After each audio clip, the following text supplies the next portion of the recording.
Hey everybody, I'm Garcia, and today I'm taking a look at Fantasy Defense.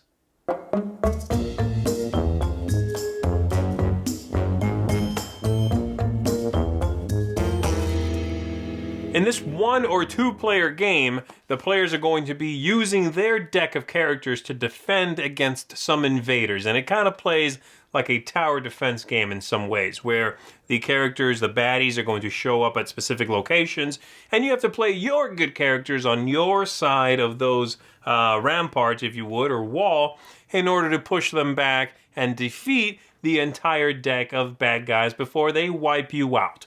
As I said, it's 1 or 2 players. I'm going to be showing you how to play with 1 player. There's a couple of small differences that you would tackle with 2 players. But then we're going to come back after that, and I'll tell you if I think it's a good solitaire game mainly, okay? Here we go.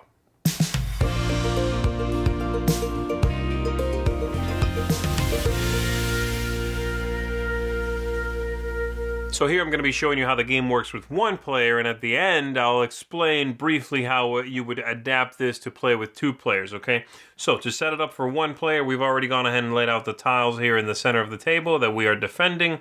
You remove some cards that are going to say they are for 2 players specifically, and the other tiles that also say they are for 2 players specifically. You're going to prepare the baddies deck over here with some, in the order specified in the rulebook, basically some of the harder guys near the bottom of the deck. And then you are going to pick which deck you would like to play. If you are playing with 2 players, obviously 1 player is going to be the humans, 1 player is going to be the elves. But if you're playing with a single player, you're just playing by yourself, then you pick which one you want. So I'm going to go with the humans for right now, just set the elves aside. You get 3 special cards that go face up in front of you, a couple of cheat sheets here that you can keep to help you with the symbology. And then this board over here tracks our defenses. If it starts at 20, and if it ever completely is drained, we've lost the game. They've gotten through, they've overwhelmed us. If I burn through that deck, get rid of every baddie that's attacking, then I win. And I have my deck of cards basically to do it because this is a finite resource. It will never be reshuffled. So I've got that much and my card draw and manipulating what's going on the table in order to make that happen, all right? So that's basically it. So to finish, I'm going to draw 4 cards from my shuffled deck and add this one, the starting card, to my hand. These 2 stay on the table because they're spells. Special spells, normally you can trigger them once, then flip them face down, but there are ways that they might come back and be used again.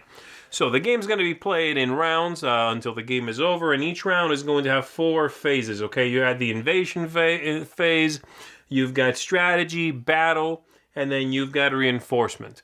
And basically, the way they work is like this, all right? Invasion means flipping over a number of these, and they show up these ramparts, and they start attacking me. Strategy means I play cards to defend against them. Battle means we compare the totals on both sides, see what happens. And then reinforcement, I draw some more cards. All right, this continues over and over. So let's slow that down. First thing is they show up. I flip over 3. They have a value up here, which is how strong they are. They have a value down here, which is how much they're going to hurt me for. Right here are my defenses if I don't defend or don't fully defend. That also hurts me. And then the arrow next to the number down here, in this case it's pointing that way, lets me know where to deploy this character. In this case, they go as far as they can to that side, and then I'll flip another one. This one is a little stronger. Also shows up on this side. This one also has a symbol up here in the corner that means, hey, when I show up, discard a card from your hand. So I have to discard a card from my hand. I'm going to go ahead and discard that card. And then a third and final one. This one's the same thing, that it shows up this way. And that's 3. So every round, play 3 of them. Now I strategize, and I play as many as I want from my hand. I'll be able to carry over from round to round only 2 of these. So if you've got them, definitely play them out to the table. All right, so I've got to defend this one 11, 20, 21, but the ramparts here do have a built-in defense of 2, so really 19.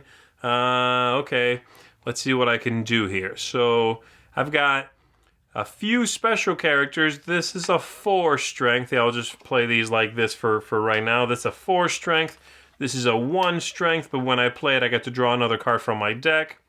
This one is going to count. The X means that its strength is equal to the number of deployed defenders I've deployed there in its column, including itself. And then my special starting character means that his value is 5 plus the number of invaders.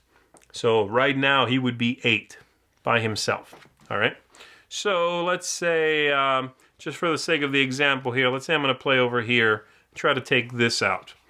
So I'm going to play the 1 first, just to draw another card and see what my options, how my options are looking. Okay, I'm going to move this aside just for right now. Okay, I drew a new card that's a 3. It has a symbol. And again, if you're not sure what the symbols are, you can look over here and figure it out. So let's take a peek here at what this means. It's an action called You Shall Not Pass. And it says return 1 invader from this gate to the top of the invaders deck. Okay, nice. So what I'll do is I'm going to play that one here and return this invader to the deck. So I don't have to worry about that one.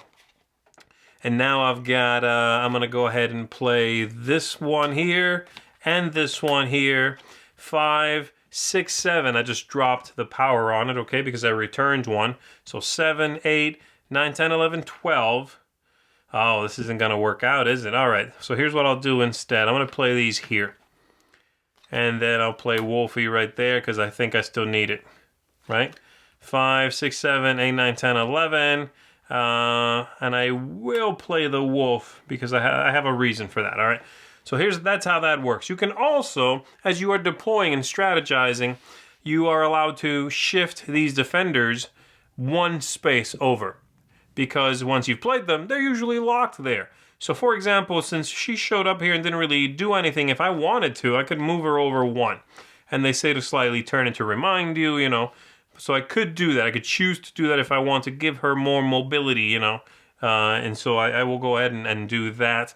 And now that's done, and now we compare strength, okay? So my total here, as I said, is 5, 6, 7, 8, 9, 10, 11, 12, 13, 14, which is plenty. This is going to die. And whenever there is a fight, something on my side also has to die. So the reason I played the wolf is because I think I'm going to kill the wolf and the pack of wolves there instead of my 4. Maybe that's not a good idea, but I'm going to go ahead and do that. And then over here, I defended, which means there is a fight, which means this is going to die, but obviously I'm not winning. And so this will die, but I did put something in its way, and here's how that works. If I had put nothing in its way, I get hurt for that much, the total, okay?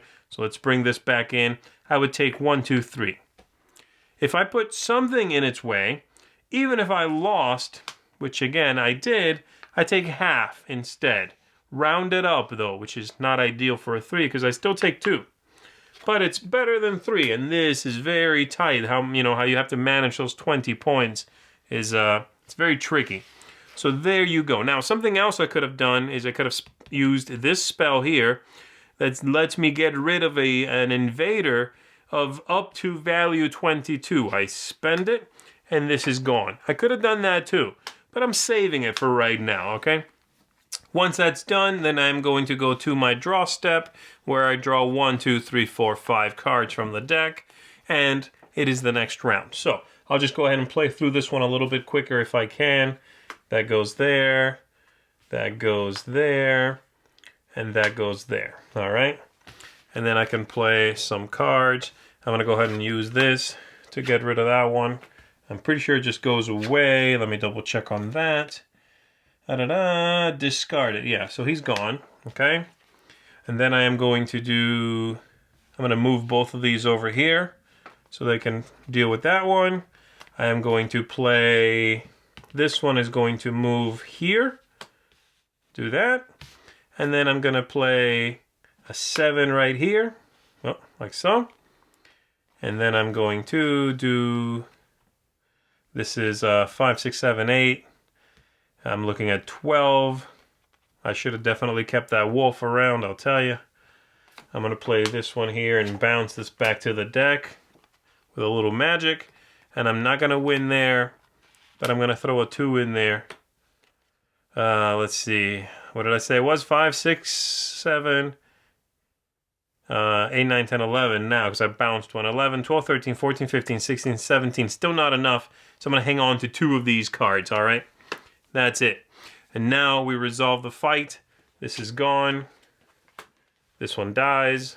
I get to pick which one, okay? And this I lose, so I take 2 from the total, so boom, boom. And this is gone, and that one sticks around because I did not defeat it. And that is it. That's a round. Something I need to make sure I don't forget to do also as you're playing, and sometimes I do forget to remember this part, is that these have built-in defenses of 1 or 2, so don't ignore that, okay? That's it. That's basically how that works. Now, these cards, these character cards, are going to have a few different special things on it. You've seen some of them, but you also have a wizard that is going to allow you to get one of these spells back, and you are going to have one that's going to let you gain some mobility on the battlefield wherever you play this. You can then move some characters, you know, that are already deployed, so it allows you to respond to new threats. And again, you also have some differences in here. You have a boss that shows up eventually. This guy is 40. 40! It's beatable. Don't worry. I've beat it. And so wherever this shows up, you're going to have to deal with that. And then some of these middle characters are just a little bit stronger. They have, you know, higher numbers and so on. So that's how that works. That's basically it. Now, if you're playing with 2 people, you're each going to have a deck. You're going to set up your line, and you're going to deploy characters in front of them and in front of you. You are basically playing solitaire just about, but the 2-player rules allow you to pass a card to your opponent. So you can strategize that way a little bit. There's a little bit of that interaction.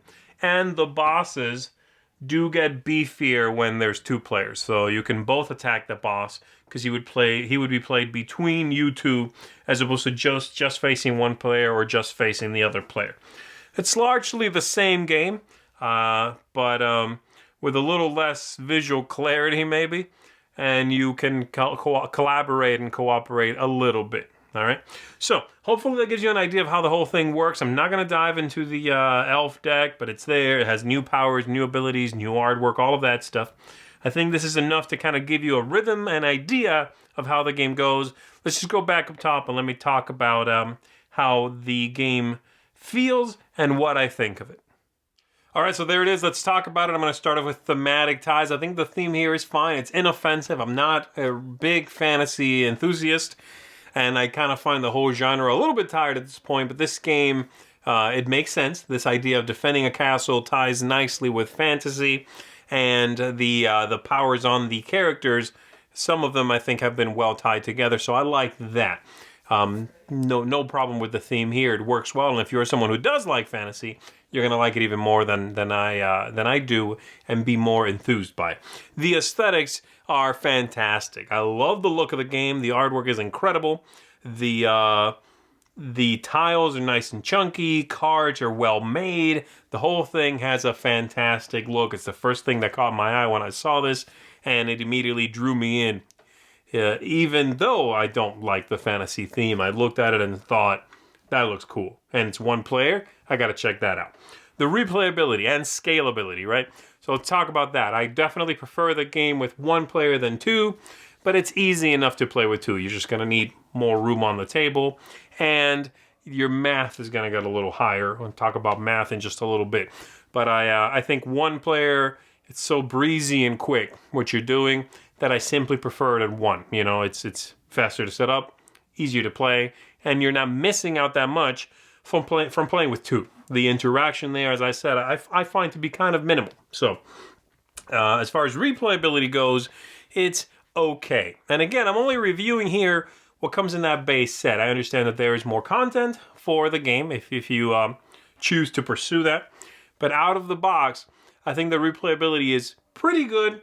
But there is never, for example, there are no monsters that you randomly dealt out of the monster deck. You'll see them all. It's always the same ones. Your own deck of cards, it's always the same. Yes, you can get the elves or you can get the humans, right? But and that's going to certainly add to the replayability there. You know, to not keep seeing the same characters over and over. But it's just not infinite. There's just not that much ultimately replayability, and that's fine. It's a tiny little package. There's just not that much content in there. Game length, I think is good. And downtime, I also think, is good. There's not a lot of downtime here. You are always doing something, except for when you're doing the math. That's going to add to a little downtime, but we're not quite there yet. And as far as game length, it feels good. It gives you enough of an arc, a nice curve to feel dramatic in some ways, not so short that you did not get invested, not so long that it outstays its welcome. The ease of play, if there's any fiddliness, any weird iconography or design choices, I think my biggest problem here, excuse me, is the math again. I think there is a lot of math in the game, especially when you're fighting one of the bosses. They're 40, right? If you're playing with 2 people, that's higher. And so you do slow down and have to deal with all of that stuff. It's a crunchy kind of game in some ways when it comes to that. And then the iconography is certainly not it isn't intuitive necessarily, but they do give you that little sheet to help you out with that. So I don't have a problem with the iconography because you can quickly reference it, and that works well. I'm glad about that.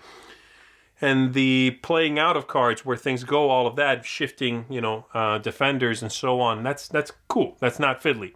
It's just the math is a little, it's going to slow you down a little bit. And then lastly, tactics and strategy, and if there's any luck, anything like that. Certainly luck is going to be a part of it. You are drawing from your own deck. Baddies are going to be drawn from the top of their deck randomly, mostly randomly. The heavy hitters are near the bottom of the deck, as I said. But there is a nice amount of strategy here for, the little puzzles that the game presents. You've got these 3 guys attacking you. Who do you go through and just take their full attack? Who do you throw a chump blocker in front of and at least reduce their attack in half, but you do lose that character? Who do you put your strength, what spot do you put your strength behind? Sometimes you can bounce the bad guys back. You can move your own guys.